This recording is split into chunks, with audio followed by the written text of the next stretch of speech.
Okay, John, you are live. Great. Thanks so much, Brian. And thank you everyone for being here today and taking time out of your day to join us. I'm John Perry, the Regional Vice President of Coldwell Banker in Pittsburgh. And just wanted to say thanks so much for allowing us the chance to share with you some information that I know that so many of you guys have been asking about, talking to your agents and your trusted advisors in regard to that. So we're going to spend a little bit of time today going through a few things to try to do our best to help you guys understand the current circumstances and what we're about to shift into, hopefully in the near future, as we continue to work and navigate our way through our current COVID-19 situation in the state of Pennsylvania. Brian, can you go to the next slide? For today, we're going to work through, I'll introduce you to the team of people that I've asked to be on the call with me here today, especially to try to ask the question and answer sessions, and we'll get them and be available to do that. I'll give you a current overview of what's happening in the market conditions today as things currently stand in our area, or for the majority of our area. Then we'll take a look forward as to what may be coming as we transition with the governor's plans to change our coded areas by the color-coded map that they have laid out for the state of Pennsylvania. And then we'll leave some time at the end for some questions and answers. We'll do our very best to answer your questions. If we don't get to all of your questions, I'm going to recommend that whoever invited you into the session today, that you send those questions to that person and they can level them up through our leadership team to try to get your answers to the best of your ability. So I'd like to introduce you to the team that is here. Brian, if you'd go to the next slide. On the call with us today is one of our, both of these guys are wonderful partners of ours that we do a lot of business with. The first is Kevin Dilday, our regional manager from Guaranteed Rate Affinity, the mortgage company that we have partnered with. And we have Jim Balger, the sales manager for Keystone Closing Services, a local title company that is our local partner here to do title as well. And they will be available if I can't answer a question that's specific about mortgage or title issues that you're dealing with the COVID-19 circumstance. I've asked them to be here to be able to answer any of those questions that may arise. So let's take a look at what's actually happening currently in the market as we're speaking now. Brian, if you'd go to the next slide. So with some of the current conditions that we're having and a lot of questions that are surrounding us with a lot of this has a lot to do with why are we doing what we're doing? Obviously, everything that has been done in reaction to not only the way that the state has handled things, but more importantly, us as Coldwell Banker, is to put your safety, the safety of our clients, the safety of our employees and our agents absolutely first, to make sure that those people don't have exposure, especially those citizens that have a proclivity or a higher risk tolerance to COVID-19. So everything that we're trying to do is going to be in the frame and the mindset of safety being first. Now, let me address a few things because there is a lot of noise and misconceptions out there about what is happening, what is about to happen, what can happen, and what can't happen. The number one thing I would tell you is you need to find a trusted advisor that can actually give you answers that are real and not just speculation based on something that is being read in either the media or especially online and especially in social media. You're going to find a lot of different variations of proposals and different documents that look very official. Trust me when I say, just as they addressed the assembly today, the Pennsylvania Association of Realtors is also addressing this on a regular basis to make sure that people are using the best guidelines that they can and also following the rules and regulations that the governor has set forth. Don't just believe them because they're on social media or they're out on the internet. What I would tell you is seek your own legal counsel or find your own trusted advisor that actually has full documented proof that that is what can or cannot be done within a real estate transaction right now, whether you're working with that advisor as a client and broker relationship, or whether you're working through it on your own as a for sale by owner circumstance. Please make sure that you're following the guidelines of attorneys or trusted advisors that you have in front of you. Now, with those rules and regulations, there are certain things that can and cannot be done. For most of our area in southwestern Pennsylvania, and I will show you the map shortly of what the change is coming on Friday, but for most of our area here surrounding us and immediately in our areas such as Beaver, Butler, Allegheny, Westmoreland, those counties in southwestern Pennsylvania, we are not allowed to do any real estate transaction business in person.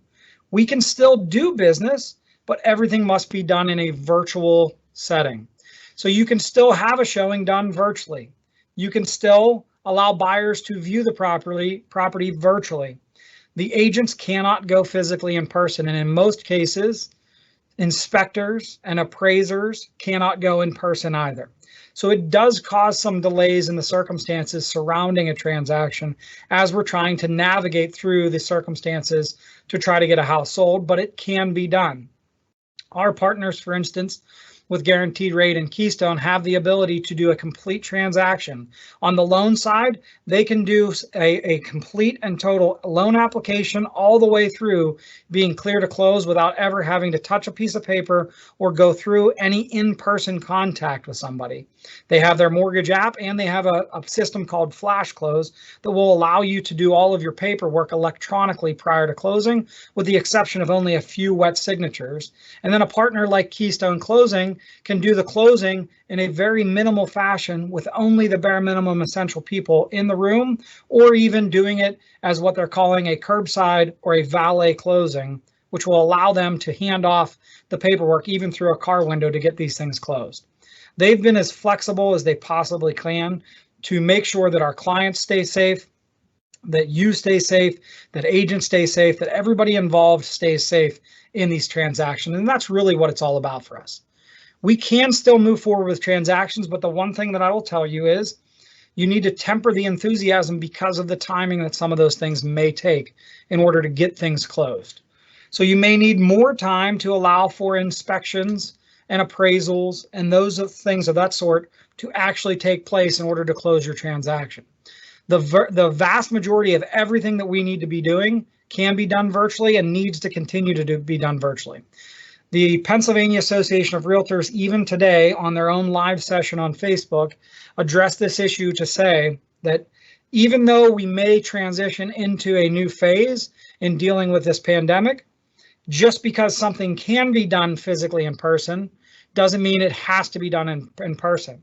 If those things can still be done virtually, the recommendation is that we continue to do them virtually to keep everybody as safe as possible for as long as possible during these times. Brian, can you go to the next slide?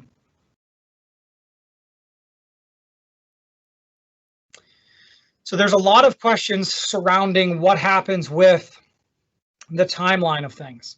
There are some things within the rules and regulations that came out during the month of April that allowed for transactions that started before March 18th to be continued to try to help those people, both buyers and sellers, reach the closing table and complete their transaction. So if you have a transaction that started prior to March 18th, you can still do a walkthrough. You can still have inspections completed. You can have an appraisal completed. You can do those things to get the closing to come to fruition. However, there are strict regulations on what you can and cannot do. The number one regulation is that it limits the number of people to be there at that meeting to 2 people. Now that includes the agent. It's not the agent plus 2 people to be involved in those transactions. So if an agent is involved, even on those things that started prior to March 18th, it can only be 2 people. So if there's 2 buyers in that circumstance and they both want to view the property, they need to go in individually with the agent to view that property and not all 3 people in there at the same time. Even during that, using personal protective equipment, or PPE, as the state continues to refer to it as, along does the CDC, wearing masks and gloves and even shoe coverings in this case are what the recommendations and the guidelines from the state of Pennsylvania are for any involvement within those real estate transactions. Now, even within those real estate transactions with the CDC guidelines and the PAR and the Pennsylvania state guidelines, please keep in mind that the seller has the authority to to further put restrictions on who can and cannot come into their house. They cannot lessen any of those regulations, but they can put further. So if they put the stipulation that they don't want anybody in the house after 7 p.m., they can do that. But they can't say, I, the seller, allow for 5 or 6 people to come in the house, and I don't care to allow that to legally happen. That is not still allowed by the state of Pennsylvania. So you still must follow the guidelines of only 2 people safely distanced wearing personal protective equipment during any time during those transactions. Protecting the transaction really comes down to making sure that you understand the timelines and guidelines that are followed for all of these circumstances to happen during our transactions. There are a bunch of different addendums and disclosures, even some newly put out today by the state of Pennsylvania surrounding COVID-19. Understanding what those things look like and how they work in your transaction are going to be paramount. So therefore, we highly recommend that you seek your legal counsel and making sure that you're making decisions based on that, or making sure that you route them through, if they're Pennsylvania Association of Realtors forms, through your trusted advisor that is a member of the Pennsylvania Association of Realtors, guiding you on the use and the direction of those forms, and not trying to go outside of the guidelines or practice law on your own to modify those terms or find a way around those terms. Who can do what in these circumstances is definitely confusing. Right now, if you see the map on our right-hand side of the screen, you can see that there's 24 counties in the state of Pennsylvania that the governor has opened up starting at 12:01 on Friday morning. So starting there, in any of those yellow counties, full real estate transaction activity can reopen, but with the caveat of only 2 people being involved at a time. Now, in the red counties, so you can see most of southwestern Pennsylvania is still within the red area. We have no direction and no timeline on who can practice at that time. So until further notice by the state of Pennsylvania and by the governor, we are not allowed to do anything in those areas other than virtual activities that I talked about before, with virtual showings, virtual open houses, virtual presentations of offers, and virtually signing documents. Otherwise, all in-person real estate activity is still deemed to be non-essential by the governor of Pennsylvania and therefore not allowed to be practiced within our area until further notice. Now, they do have a system where they're moving things from red to yellow, just like a traffic light, as the description went, and as explained by the Pennsylvania Association of Realtors, is that we're going from a stop mode of anything in person in the red, using very high levels of caution in yellow. And they've stressed multiple times that if outbreak occurs during the yellow phase, that a reversion back to red may have to occur. So again, the thing that we're asking is that we continue to use safe practices, continue to use the proper equipment given to us or mandated by the state of Pennsylvania to be able to use in wearing masks, gloves, and foot coverings, staying 6 feet apart during those social distancing times, even when you're in the yellow subject areas. Now, as I mentioned before as well, still highly recommended that even if your county goes into a yellow phase, that even in the yellow phase, if you can do things virtually, we recommend that you continue to do things virtually. We don't anticipate this to be a wide open scenario. This will continue to change. The Pennsylvania Association of Realtors has stated multiple times that they are watching very, very closely to what the governor is issuing, but they're changing things on a regular basis. So please know that even though a mandate may be issued, that mandate may change rapidly. So again, with your trusted advisor or your legal counsel that you are counseling with, to make sure you're making the proper decisions, that you continue to stay updated, because something that was an edict 2 weeks ago may not very well apply now, or things may have changed. So please make sure you're up to date as best as possible. Brian, can you go to the next slide? When we get back to business here, what's going to come next? That's a big question we keep getting.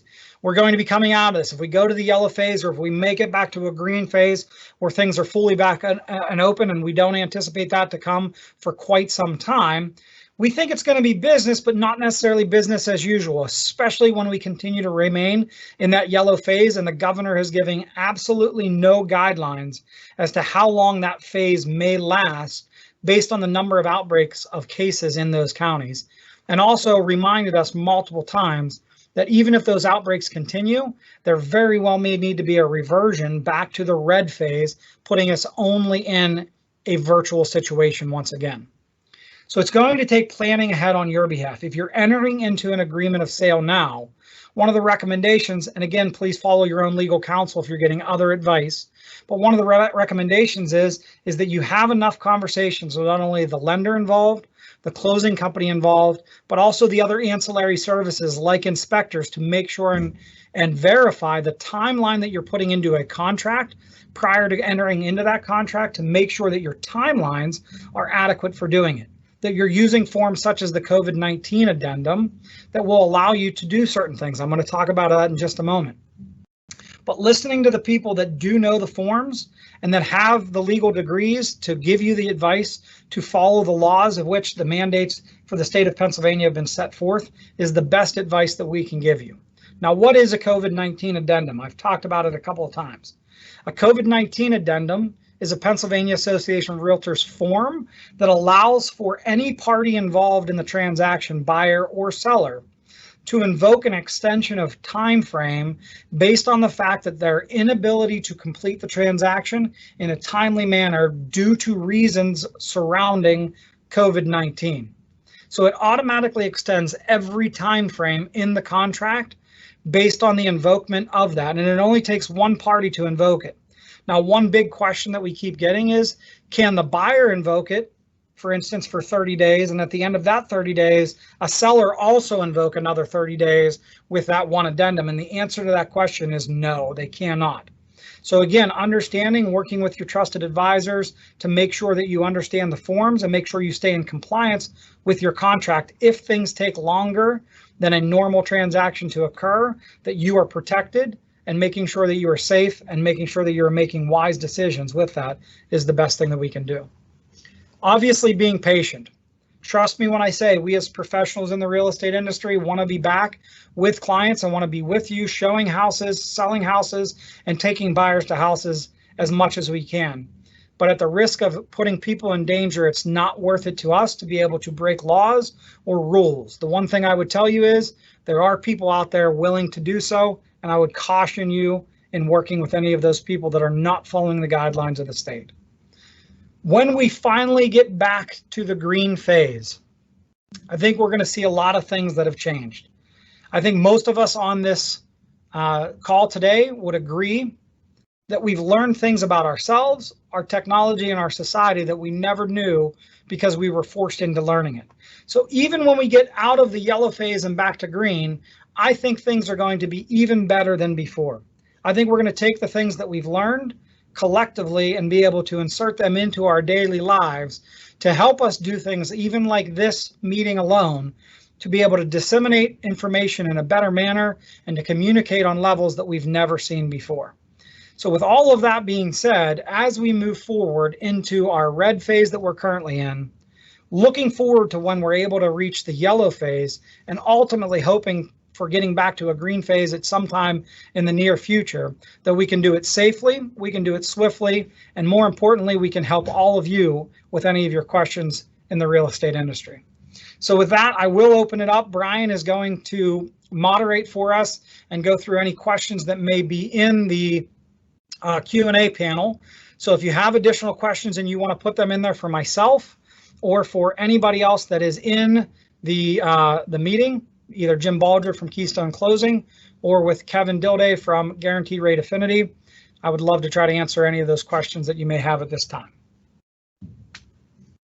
Okay, John. So the first question that has come across is, can anyone share a story of a home sale that is opened and closed during COVID that was only done virtually? Absolutely. We have several examples of things that were done that way. Counseled agents on having the sellers not only take photos of the property to have it listed, but we also leverage the technology that we have in front of us to use a video guided tour on a platform much like this, where we had the buyer and the buyer's agent, the listing agent, and the sellers all together on one video chat, where the sellers walk through the home guided by the listing agent, giving direction and conversation to what was going on, allowing the buyers to ask all of the questions that they needed to. All of the paperwork was signed digitally because we have that capability for listing the property. The buyers liked the property, and as a matter of fact, in this circumstance I'm talking about, it was a house out near Murraysville, out of our East Regional office. The agent actually did that tour multiple times with multiple buyers and actually received multiple offers on that property without anybody seeing it. Now, we used proper forms, such as a sight unseen addendum, which addresses the use of using the video technology to view the property, and that's the only way it had been seen. And then all of the documents for the sales agreement was signed completely virtually. We've worked through all of that. Mortgage and title worked their end of things, even to the point where the mortgage process was able to use a process called a desktop appraisal or a drive-by appraisal, to where the appraiser didn't even have to go inside the physical property themselves to get the loan clear to close, and allowed that loan to move all the way to closing. And our closing company closed it, as I had said before, with a very minimal number of people in the room. The agents are not in the room. It's only the buyers, only the sellers separated, so that we make sure we're practicing safe distancing and doing everything we can to keep everybody safe. But yes, we have multiple stories of exactly how that happened. All right. Now, is now a good time to invest in rental property? Well, I would say that anytime is a good time to invest in rental property if you're making wise decisions with that. So again, if you're a investor thinking about buying investment property, I would call the agent that you're thinking about working with and make sure they're looking at the individual marketplace that you're working with. I can speak clearly for us at Coldwell Banker. We have a couple of different pieces of technology that can even give you data input information to make sure that you're making that wise decision, because not every area is always a great area to buy rental property at any given time, but rental property in general tends to be a great investment if you're doing it in the proper way. So I would say get back to your trusted advisor on whoever you'd be using as an agent. Make sure you're making good data decisions and good business decisions. And I'm sure that at that point in time, it would be a good time to buy in certain areas under certain circumstances. John, what is happening to agents that are not following the rules? Have you heard any stories there? I have. There have been fines levied. As a matter of fact, even as early as today, the Pennsylvania Association of Realtors pointed out that the governor's website now even has a form on the website that agents that are not following the guidelines can simply be turned in on the governor's website, and they are tracking those agents down and doing investigations to find out whether or not those agents followed guidelines or broke guidelines. The Association of Realtors in the state is very serious about making sure that people's safety is found to be the utmost. So there are fines being levied and even a possible suspension of license for some if they're found to be multiple time offenders of not following the guidelines right now. So again, please stay safe and use your best judgment to make sure you're following all of the guidelines and not trying to skirt the issue, because you can get yourself in a lot of trouble as an agent to do those things that aren't allowed within the state of Pennsylvania. All right, here's a question that's getting some good likes. I want to list my house. Should I wait until things go back to normal, or should I do it now? How will the current rules in place affect the marketing of my property since buyers can't walk through it?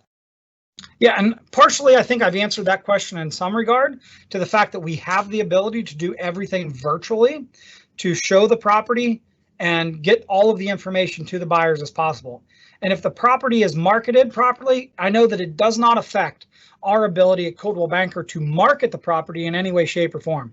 It doesn't affect our ability to mail anything that we're using for marketing, to do anything on the digital side of marketing, to use anything on the social media side of marketing, to do any of those aspects of the marketing system, so long as you're able to, as a seller, if you need to list your property right now and you want to do that legitimately, and you can provide the photography for that property at the moment, then I would highly recommend you talk to an agent that you're considering listing with, because at any given moment can be the right moment. It only takes one buyer to buy a property. So I would have a conversation. Again, I don't know where you're coming from, so I can't speak exactly to the market you're referring to specifically, but in general, I would say any property can be marketed right now, because all exposure is good exposure to your property's potential sale. So I'd work with your advisor to make sure you're having that conversation. If you were invited onto this meeting by somebody, then I'd reach back out to them and have a conversation specifically about your marketplace that they, as an expert in that market, can answer the best to their ability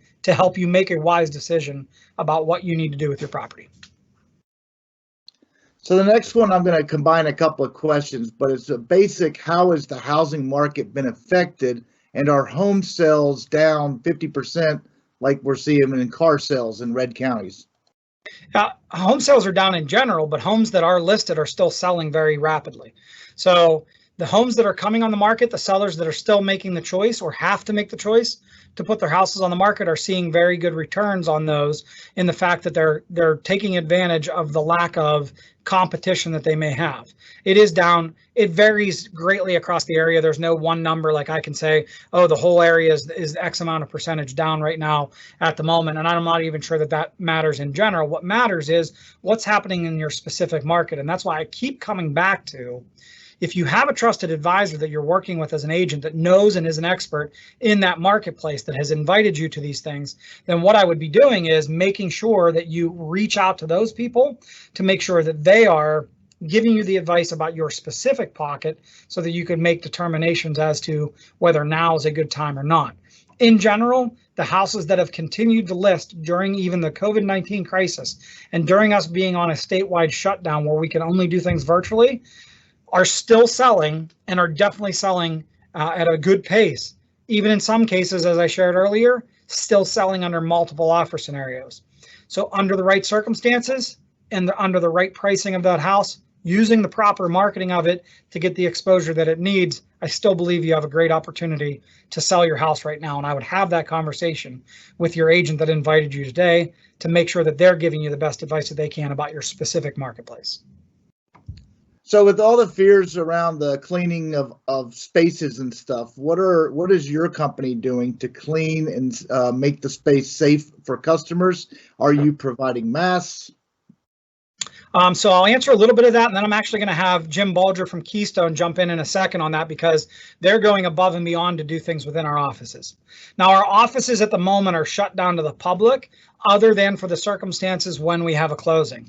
Even to our agents, we're not having our agents go in and work in the offices.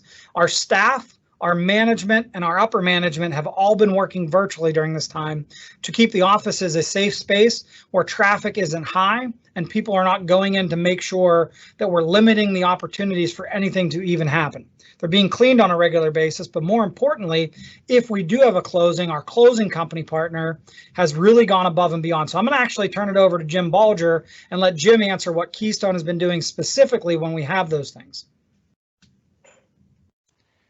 Yeah, so thanks, John. So first and foremost, our employees are taking control of the of the closing itself by first ahead of time reaching out to everyone, letting everyone know who can come, who cannot come to the closing, telling them ahead of time how many people can be at the closing, letting them know that we expect everyone to wear a face covering, for the closing, even providing a video on how to make them that was provided by the CDC. If they don't have a traditional one, how to make one out of a bandana or a an old T-shirt or things like that. In addition, our folks all have sanitizing equipment. They wipe down and sanitize the closing room before anything happens, and they seal it off with a sign that says, hey, this is sealed for the use of Keystone Closing Services, so that no one else goes in and uses it before the closing. They bring the folks in. The closing room is set up a lot differently than what you're used to seeing it. You're used to seeing it where, it can be a lot of people in it and, everyone can be shoulder to shoulder, not any longer. Everything is, there, might be two chairs set 6 feet apart from where the signing agent is. The signing agent has a second package that they're going through line by line and pointing to where folks are going to sign. Very limited, contact at all, because the package is set out ahead of time. And then the signing is done. The notary will then notarize everything after it's been left for them, and then we sanitize the room afterwards. We're done, and again, sealing it up, letting folks know. In most cases, we have dedicated rooms that have keys and locks and things of that nature, so that we know that folks aren't going to come in. if someone doesn't have a face covering, or if there's a situation where they are just not comfortable in being in a room like that, we actually do have a valet signing service where items are put into an envelope with a spare envelope inside of it with stickers where people need to sign. The person drives up to the door. Our folks look out, and they verify their identification, take a picture of it with their smartphone. All of our folks have smartphones with scanner. They can turn things into scanners and PDF. The document is slid through the window with a pen. The folks get to keep that pen. They sign it. They sign everything, put it in an envelope. Our signer will then take a look at everything, see and make sure that it's done. Hopefully no corrections need made. And then the signing is completed at that point. So if there's a situation where people can't even sit, in a closing room, or they don't feel comfortable, or they can't wear a face covering, we have, the ability to do that as well. Great. Thanks, Jim. And in regard to masks for the offices, obviously anything in the state of Pennsylvania right now, when you're in public, you're required to wear a mask going into anything. So even if we transition to a yellow phase, our offices are going to still be operating under the same exact parameters they are now, in that the offices aren't generally open to the public. They're accessible for things like closing, like Jim had explained, but we're asking that we limit those number of people so that we can control the sanitization of those areas and make sure that everything is done safely. Now, even when we get back to being open on a limited basis, we will have a very limited amount of masks available on a disposable basis for those people who may have not had one or come in. But in general, you as a citizen in the state of Pennsylvania, anytime you're going out anywhere in public where you're around anybody, you're supposed to be wearing a mask. That will be the same exact mandate that we are operating under in the real estate offices to keep people safe as well. So I hope that answers that question. Brian, what's next? So does the ability of a business or a person to actually do this real estate work, does that depend on the location of the property or the location of the company's physical office? That's a great question. It was clarified by the Pennsylvania Association of Realtors today. It depends on the location of the property. Now, a closing, just like we're talking about, can take place under other stipulations within the state of Pennsylvania. Just like underneath our shutdown here, those houses that were under agreement before March 18th, Jim and his team have been able to close all along, no matter where the location of the office or the property is. But as we transition back to our area, if we're going to the yellow map, for instance, if you fall within a yellow map, the example was given earlier today. Let's take Lawrence County is opening on Friday, but Butler and Beaver County are not, even though they border Lawrence County. So if somebody was living in Beaver County and was interested in purchasing a property in Lawrence County after the 8th has occurred, with the 2-person limitation of viewing that property, they are physically allowed to go view the property, even though they live in a different property. The property in question, if they want to go view, is in a county that is now in the yellow phase, and therefore they're allowed to go leave their home in Beaver County and go to Lawrence County to view that property. But if they wanted to then sell their house in Beaver County, it's still operating under the red phase, and they would have to follow the virtual guidelines until that county is deemed to be into a yellow phase. Awesome. So with COVID-19, if a person can't pay their mortgage payment, will the bank foreclose? It depends. I can't answer that question directly for you, and maybe Kevin can talk about a little bit about forbearance. We have Kevin on the phone line, I believe. If he's still on with us, he could answer that. But the question would be, you would need to talk to your mortgage company about a possible forbearance due to the COVID-19 situation. There was some guidelines put out by the state of Pennsylvania. And again, as always, would highly recommend you speak to your own legal counsel to that. We might have lost Kevin. I don't know if he's still on, Brian. But if Kevin's not here and can't answer the forbearance question, that's the thing that you would need to be asking about. Can they foreclose? I'm not a mortgage expert, so I can't answer that, and I'm not an attorney, but I would ask your attorney and or your mortgage company about the questioning of forbearance. I don't think we have Kevin. I think we might have lost Kevin.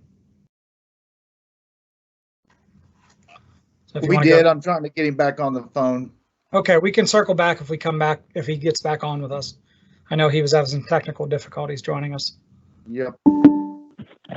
I think he's there now. I think he's in. Kevin, are you there? John, can you hear me? We can hear you, Kevin. There was a question, Kevin, about if a owner of a home can't make their payments during COVID-19, can a bank foreclose upon them? And I was hoping you could expound maybe a little bit on the forbearance process. And I was telling them to obviously reach out to their mortgage provider about that. But anything you can share about forbearance and what's going on with that? Yeah, thanks, John. Can you still hear me okay? Yes.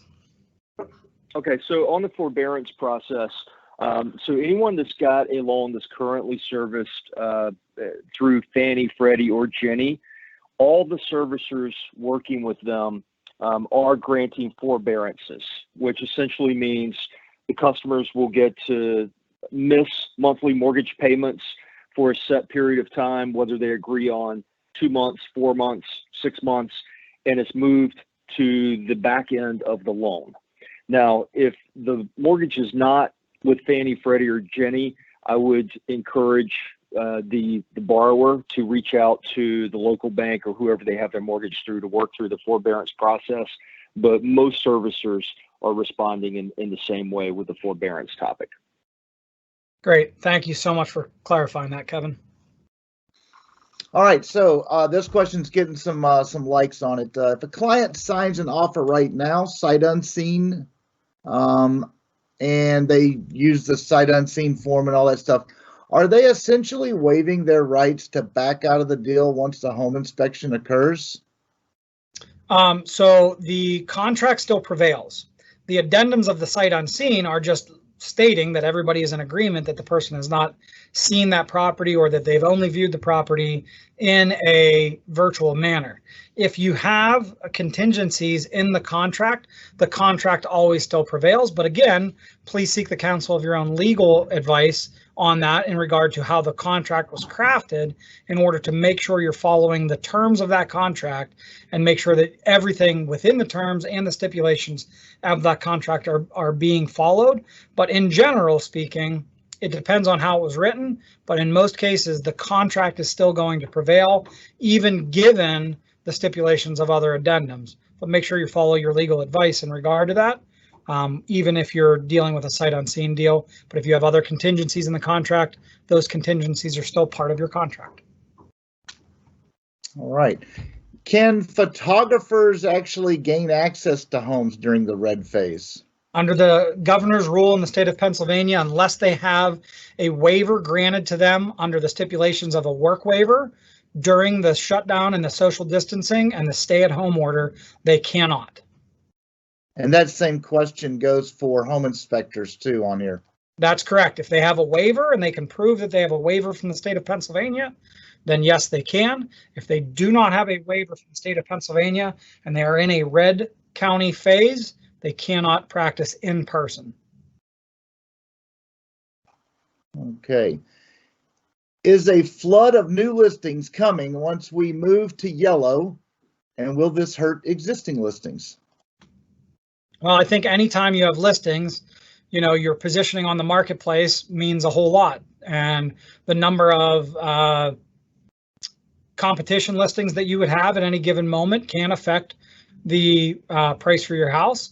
So I would be talking to your trusted advisor in that regard to make sure that your house is positioned properly to take advantage of not only now, but potentially when you have additional competition coming on the market. I don't think it's going to ever be a really bad thing. What we're seeing right now is quite a bit of pent up demand from buyers who, again, in those red zones, can't go in person to see the property. And there are some buyers out there that don't feel comfortable making an offer, even using a sight unseen addendum. So they are waiting until we get to a yellow phase and they can physically go into those properties to see them. So in that case, if your house is sitting in one of those areas and you've gone through the conversation with your trusted advisor to make sure you're positioned properly, then you can make a decision as to where your property needs to be. But do I think in general that's going to hurt it? It would depend on the marketplace and the number of listings coming on in that general marketplace. So I think it's slightly too general of a question to give an exact answer on. But anytime a house is properly marketed and properly positioned on the market, no matter the number of competition houses that we see, they tend to sell and sell really close to what that list to sales price ratio might be. So I would say make sure you're working with your trusted advisor to make sure you're positioned properly and that you're using the best marketing that you possibly can for your home. What would your advice be to somebody living out of state? They see a property that they want to get information on, but they can't get their answers. Call one of my agents at Coldwell Banker in Western Pennsylvania. I would tell them to reach out to one of us. Call an agent that can give you answers. We have access to all the information within the West Penn multi-list. I don't know who you're reaching out to that you can't get answers to, but if you call our offices or work with some of our agents who I know happen to be on this call or that have invited people to this call, if you saw this post on social media and were invited in and you're out of state and you're trying to get information, reach out to the person that posted this post, because chances are they're a Coldwell Banker agent in Western Pennsylvania, and I know they'd be more than happy to help you and get you the information that you need to be able to make an informed decision about any property in our area. Is your company going to allow open houses when it's yellow? How can I make sure people are not touching surfaces? Yeah, so open houses are not allowed under the yellow phase because in essence, you would be breaking the 2-person rule. So open houses still will not be allowed in the state of Pennsylvania under the yellow transition. Again, as I'd said before, when at all possible, a live event or a virtual open house could be done. So in that case, just the agent could be in the property doing a Facebook Live or a Zoom or a Microsoft Teams event just like this, where they're inviting the public in, advertising on social media, driving awareness to that property while that's happening, and then scheduling individual showings if it's in a yellow county phase, so that those showings could happen after the virtual open house was held and the agent was able to have communication with those potential buyers, or those buyers were able to contact their buyer's agent to go into the property to view it after viewing it as a virtual. But under the yellow county rules, there will not be any open houses at that phase. The second part of that question was, how do I ensure people aren't touching surfaces? There's a lot of safety precautions. I guess you can't 100% guarantee that they're not going to do that. So you have to use your own legal advice that you're getting to decide whether you feel comfortable to let people come into your property at that point in time or not. But under the guidelines of the state of Pennsylvania, one of the stipulations is that the people viewing properties are also wearing gloves on their hands, so that even if they are touching something, they're touching it with gloves and not their own hands. One recommendation I would have for you is make sure that all of your lights are turned on. Pantry doors and closet doors and those kind of things are opened. Bedroom doors are open. If they don't stay open on their own, find something to prop them open. The less number of times people need to touch things like light switches and doorknobs, the better off you're going to be to guarantee that they're not touching things. So keep your doors open, keep your lights on during those showings.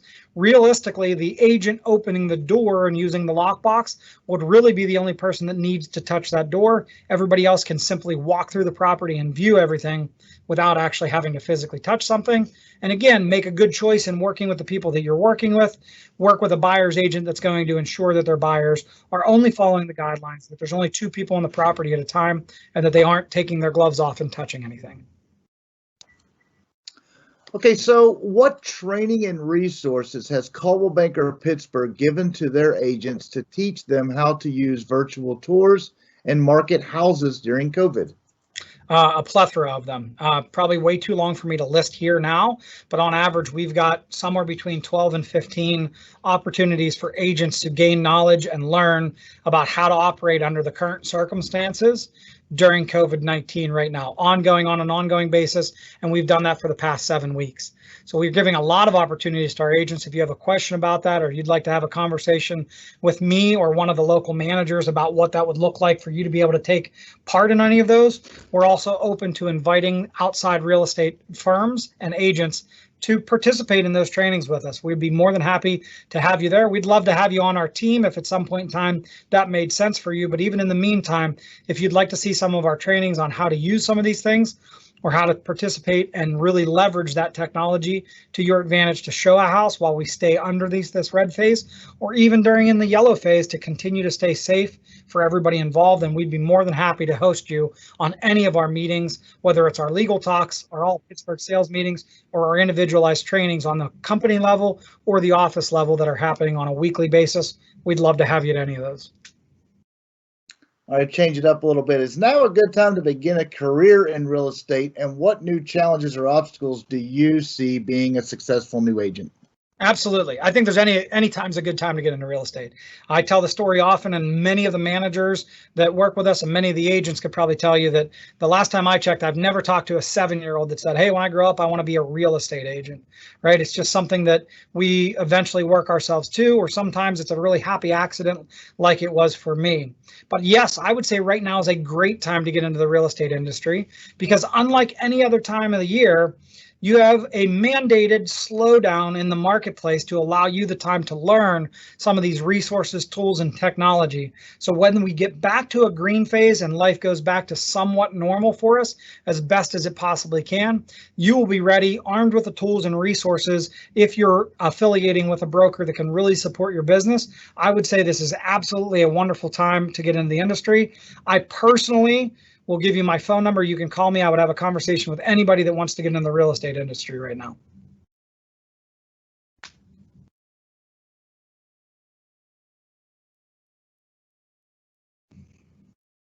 Riley, any other questions? Sorry about that. I was That's talking okay. with being muted, of course. If I am in forbearance, can I refi out of forbearance at the end? I'm going to have Kevin answer that question. So Kevin, if you want to unmute yourself and try to answer that question. I don't know the answer to that, but you might. Yeah, thanks, John. And this is a tricky one that we're still honestly working through the GSEs, through Fannie, Freddie, and Ginnie to find out exactly how they're going to treat the forbearance and specifically how it relates to a refi, if it's going to show up as a negative and if it'll impact there. So we're still working through that. We're certainly optimistic that Fannie and Freddie will both make the decision that due to these extraordinary times, it's not going to quote unquote count against a client that they're in forbearance right now. But that is one of the topics that is still being sorted out at the Fannie Freddie level right now. Great. So I'd say in regard to that, stay tuned, continue to talk to us. As we get information, we can try to get it to you. But if you're in contact with one of our agents, our management team will learn that from Kevin or one of our great partners. They'll be communicating that with us. Once we know the answer to that, we'll try to get it to you through your agent. And I got another question for Kevin. Do you see an issue with loan approval for someone who is temporarily furloughed and when they return to work and all? Yeah, that's a great question and one we're running into frequently right now. So we are still doing pre-approvals for those clients that may be furloughed right now. With guaranteed rates, we have a fully integrated automated underwriting system, and we are direct to Fannie and Freddie. So we can still do pre-approvals for people that are furloughed right now. Now, the final approval on the loan and ultimately moving forward to closing that loan would have to wait until they are back at work. But for example, if you've got a client that is furloughed right now, but they're expecting to go back to work on May 20th, we can go ahead and start the process, get the pre-approval, go ahead and gather their documentation, and then be ready to move to a final underwriting approval once we do have confirmation that they are back at work. That's been a popular question this week, Kevin. People keep coming back to that one. All right. So, John, do you ask, should you ask your realtor for a virtual tour or the selling agent? Who do you ask that for? I would ask the person that is your trusted advisor that you're working with, whether it's your person that is the listing agent. If you have a relationship with that person and that is your trusted advisor, that's who I would be working with. If you're working with an agent that is your buyer's agent as your trusted advisor, ask the buyer's agent and they can arrange it. By the way, we as agents with Coldwell Banker have the technology. We can host the virtual tour no matter if we're the listing agent or the selling agent or the buyer's agent. So either way, we have the ability to host all of those people within the technology platform to allow that virtual showing to happen. So make sure you're working with the person that you have the relationship with, that you have as a trusted advisor, that you either have a buyer agency agreement with or a listing agreement with. Don't think that you need to go to the other party to gain access to that. Our agents can definitely help you no matter what situation that is to make sure you have the opportunity to view the house that you want to view. All right, I believe you've answered some of this question in a few various pieces, but let me just put it all together here. How are you arranging for inspections, photographer, etc., to visit homes for sale in the red zone to ensure that all sales are being marketed fairly? We aren't arranging those things right now because unless they have a waiver, which very few, if any, have at this point in time, we are not doing it. So what we're doing is we're working with our clients to partner with them to ascertain photography and potentially even a walkthrough video using our technology to record that walkthrough video to allow us to market the property right now. Once we get out of that phase and get into a yellow phase, we'll be able to allow those photographers to come in professionally and do those things at that point in time if the house hasn't got to the point where it has an offer that has been accepted. So we'll be able to do that once we get to the yellow phase, but under the red phase, we're not able to coordinate any of those people into the property because that would require us to either physically be there or them to physically be there. And in the case of the red counties, that is not allowed by the state of Pennsylvania. Okay, there may be some confusion on a virtual showing, so let me ask this question and you may see what I'm talking about. If an agent is doing a virtual showing, can we ask them to smell or see mold? Well, not all mold can be smelled and not all mold can even be seen necessarily. So that's where we would recommend that you get a further investigation of that by a qualified professional. So I would never rely on the agent to smell or see mold to identify it. We would tell you that that may be a mold-like substance, just as most home inspectors would say at that given moment. But even they would need to do required testing of both sampling and possibly air quality testing in order to know for sure that it is done. So I would make sure that if it's done during a virtual showing, which by the way, the agent wouldn't be the one physically doing the virtual showing unless it's in a yellow phase. The seller would be the one walking through the house on technology showing you those kind of things. So you could ask the seller, but I would just highly recommend that you work with your trusted advisor agent to make sure that within the contract, you had the contingency period to make sure that you could get a mold inspection done. If you felt that there was a necessity to do that, to make sure you had the protection and coverage under a contingency period to make sure you could have all the inspections done that you need to and make a decision to negotiate or terminate the agreement appropriately based on the information you gathered from a qualified professional once they were able to go into the property. Okay, so here's one. Do you recommend sellers agents require a copy of pre-approval from buyer agents prior to scheduling a showing? It is always a good idea to obtain a pre-approval from a buyer to schedule a showing. That's always a good idea because you can verify that a Bonafide qualified lender like Guaranteed Rate Affinity has actually taken a look at that client's financials to make sure that they understand what is going on with that person and that they can actually afford to buy that house. And then in their case, that the bank looks at them the same way that they look at themselves financially. So yes, it's always the best practice to make sure the buyers are pre-approved before going through a property. Okay, it says, are there real waivers for home inspectors and appraisers, or are some of these people just using their contractor's license waivers? I can't speak to that because I don't know anybody that's doing something like that. I would be highly skeptical of anybody doing those kind of things. I would want to make sure and verify those things. I have heard of, but I have not physically seen in person any of the waivers myself, but I know many of them had applied to them to try to get those waivers issued for themselves. But again, I would be seeking your own legal counsel to review those things to make sure before you let somebody into the property to do things under the guidance of the state that it's being done completely and totally legally under their guidance. I can't speak to the speculation of whether or not they're falsifying or using a waiver of some other type to get into your property though. Look, there might still be some confusion on the virtual tour. How would you set up a virtual tour in the red zone? I would use one of my agents to leverage technology such as a Zoom or a FaceTime or a Facebook Live event or a Teams call. Our agent would be the host, inviting the other agent and both sets of clients onto that call.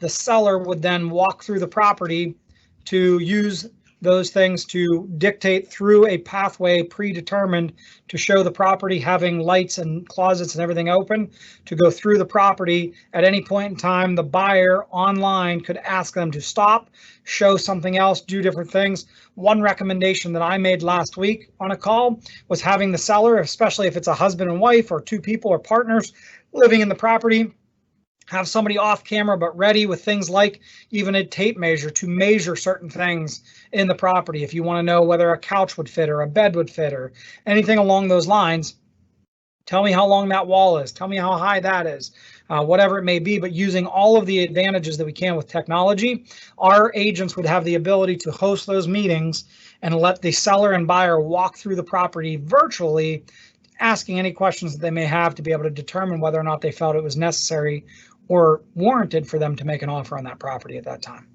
So and you can do those things inside and out. So the only person that would be in the house is the actual seller himself or herself. And they're living there, which they're perfectly legally allowed to be in their own home. Even if it's a vacant property, they're allowed to go to their own home and do that walkthrough. If a buyer used the COVID-19 addendum for a 30-day extension and more time is needed, can another extension be granted? If all parties agree using the proper forms, such as a change of terms addendum, then absolutely another extension can be granted, but it must be agreed upon by all parties involved. And just for the sake of time here, Brian, I think we got time for about one more question before I want to wrap us up. Absolutely. And let's find the next one here. My house was sold and I cannot get the agent to take off the lockbox, and the new owners are angry. What can we do? There's not a whole lot we can do at the moment, unfortunately. I would apologize to the seller or the buyers profusely, but under the governor's mandate at the moment, he's not allowing us to even go do something as simple as retrieve a lockbox. Agree with it, disagree with it, doesn't matter to me, but that's what his mandate is at the moment. So if you have a circumstance where a lockbox is hanging there, hopefully the key was taken out of it, but even if not, like, nobody can access that because we're not allowed to physically be there in person right now. And I would tell them the moment that we are back to a yellow phase and we're legally allowed to come get that lockbox, we will do that as soon as possible. And please understand, it is not us choosing to leave it there or ignore you or ignore your request. It is us following the guidelines and the rules of the state of Pennsylvania put forth by the governor so that we can maintain our professional licenses without fines or suspensions. So hope that answers that question. Listen, I want to thank all of you. If we didn't get to your question, I will make sure that Brian gathers those up for us and that we level those up and try to get back. Ask your question back to your trusted advisor that has invited you into this session today. I can't thank you enough for the 200 and some people that we have in this meeting, asking great questions, caring so much about our area and our community, and wanting to make sure that we're doing this safely. I want to thank Jim Balger and Kevin Dilday for joining me today and answering some questions of their own from the mortgage and title standpoint. I hope this was helpful for you. Please look for us to do future events like this where you can log in and answer a question or ask your questions, and we'll try our best to answer them. I hope our answers were helpful to you. More importantly than anything, I hope that you stay safe and stay healthy. No matter how long this crisis takes, we're better in this together if we're following the rules and keeping everybody safe around us. So thank you so much for coming today. We look forward to helping you out in the future. And if we can do anything to help you, please don't hesitate to reach out to us. Thanks so much and have a wonderful day.